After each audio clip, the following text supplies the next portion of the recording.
সালমান শাহ এক হঠাৎ করে নিভে যাওয়া নক্ষত্র, যেন তার মৃত্যুকে নিয়েই ঘেরা সব রহস্যময় তথ্য।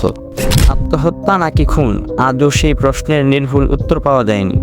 আসুন আজকে আমরা জানি সালমান শাহর রহস্যময় জীবন ও মৃত্যুর গল্প।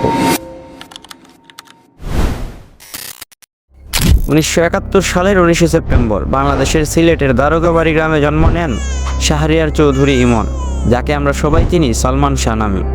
শৈশবে অভিনয়ের প্রতি ছিল তার প্রবল আগ্রহ। স্কুলে নাটক, টেলিভিশনের শিশু শিল্পী হিসেবে উপস্থিতি, সব জায়গাতেই তিনি নজর কাড়তেন।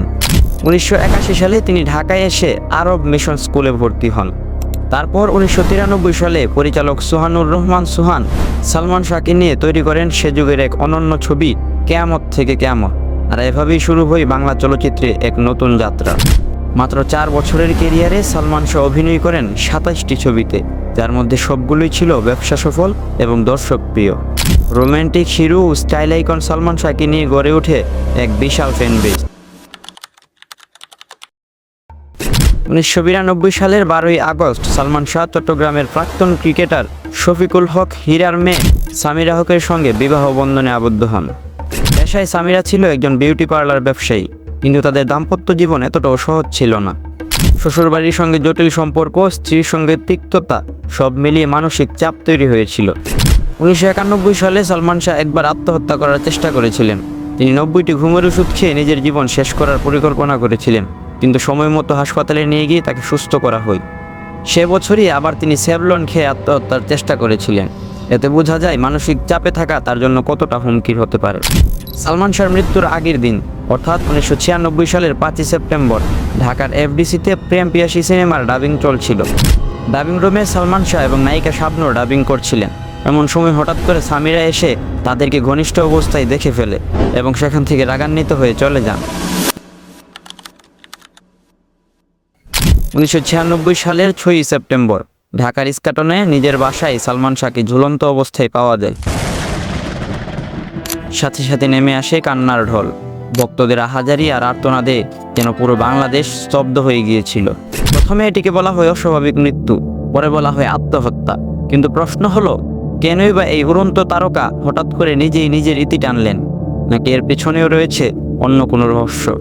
মৃত্যুর পর সালমান শাহর বাবা ইস্কাটন থানায় অস্বাভাবিক মৃত্যু হিসেবে একটি মামলা করেন। তার 1 বছর পর সালমান শাহর পিতা এই মামলাকে খুন হিসেবে পুনরূপান্তর করেন এবং এই খুনের মামলার তদন্ত করে ক্রাইম ইনভেস্টিগেশন ডিপার্টমেন্ট বা সিআইডি। পরবর্তীতে সিআইডি তদন্ত রিপোর্ট জমা দিলে সেখানে দেখা যায় এই মৃত্যুকে স্পষ্টভাবে আত্মহত্যা হিসেবে উল্লেখ করা হয়েছে। কিন্তু সালমান শাহর পরিবার সিআইডির এই রিপোর্টের বিরুদ্ধে আপত্তি করে এবং পুনরায় তদন্ত করার আবেদন করেন। নানান বাধা বিপত্তির পর সালমান শাহর মৃত্যুর প্রায় 20 বছর পরে 2016 সালে আদালত পিবিআইকে পুনরায় তদন্তের নির্দেশ দেয়। দীর্ঘ 4 বছরের তদন্তের পর 2021 সালের 31 অক্টোবর ঢাকার একটি আদালত পিবিআই রিপোর্ট গ্রহণ করে এবং সালমান শাহর কেসকে একটি আত্মহত্যা হিসেবে চূড়ান্ত ঘোষণা করে। সালমান শাহর মৃত্যু নিয়ে সবচেয়ে আলোচিত এবং বিতর্কিত কিছু দাবি এসেছে সামিরা হকের খালাতো বোন রাবেয়া সুলতানা রুবির কাছ থেকে।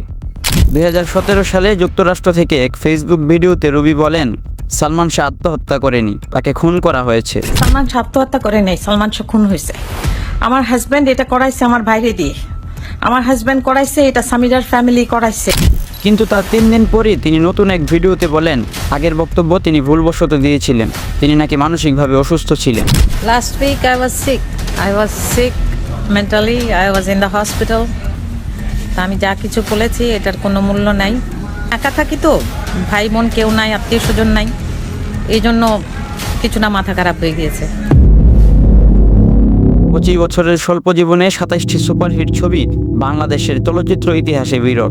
কিন্তু এত আলো ও জনপ্রিয়তার মাঝেও সালমান শাহর মৃত্যু রয়ে গেল এক অমীমাংসিত রহস্য হয়ে। অফিসিয়াল রিপোর্ট বলছে আত্মহত্যা, কিন্তু মানুষের মনে এখনো প্রশ্ন জাগে, সত্যিই কি তিনি তার নিজের জীবনের ইতি টানলেন, নাকি এর পেছনেও রয়েছে বড় কোনো ষড়যন্ত্র?